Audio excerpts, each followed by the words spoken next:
Until 6 months ago, the only manual grater in my house was this dull and rusty one. I have probably had it since college. It's not that I liked it, it's just that I never bothered to look for anything better. But that all changed while I was working on the carrot cake recipe and had to grate a lot of carrots. The right grater can make or break your carrot cake, but that's not the only dish. Latkes and many salads also depend on a good grater that produces just the right size of shreds. Today we're taking a deep dive into everything that grates, from microplane to box graters and even food processors. And yes, I finally do know what grater I like. Let's start with a microplane.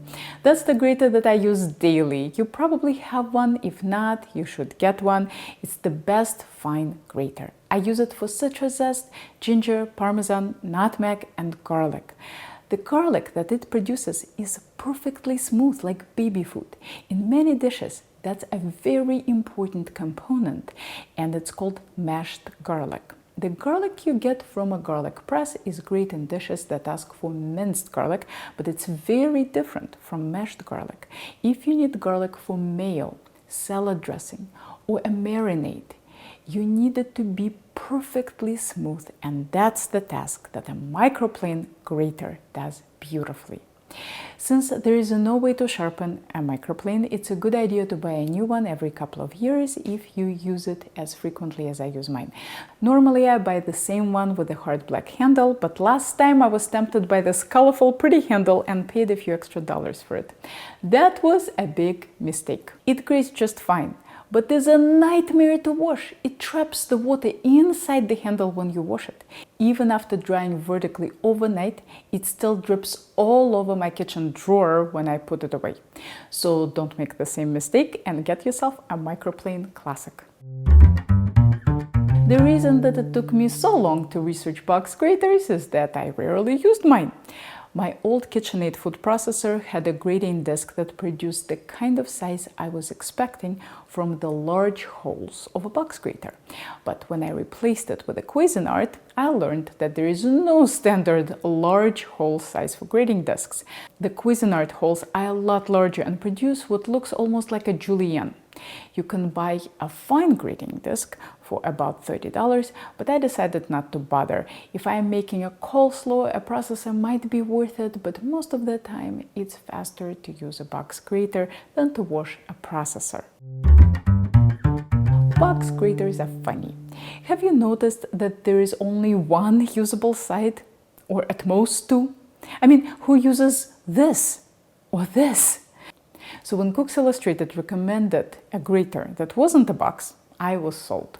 The top choice was this Russell grater. At $44 for large holes and $34 for medium, it seemed a bit pricey, but I was so tired of bad graters that I decided to get one.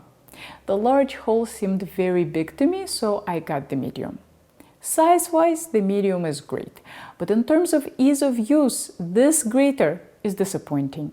The holes have these little curved lips, which makes the angle at which they go into the food very wide. So it takes a lot of force to run a hard vegetable like a carrot through it. The second grater I got was not reviewed by Cooks or any other trusted source, but it was very affordable and the design seemed reasonable, so I thought I'd give it a try. It's this OXO grater.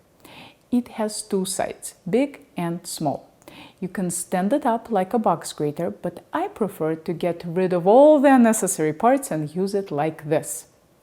Lay it down flat with the more elevated part facing you. Hold it down with a paper towel so that it doesn't slide and grate towards me. This prevents all the pieces from flying around and making a mess.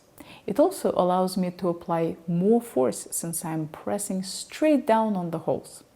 Washing and storing it is very easy once you get rid of all the unnecessary parts.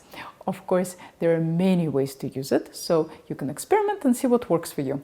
I haven't tried this Quizy Pro grater because I can only buy so many, but Serious Eats really liked it. Does anyone have it? What do you think of it? Let me know in the comments. The link to my favorite microplane and OXO graters are in the description below. Here are more thought-provoking culinary videos for you to check out, and if you are ever in the Boston area, maybe I'll see you in one of my classes.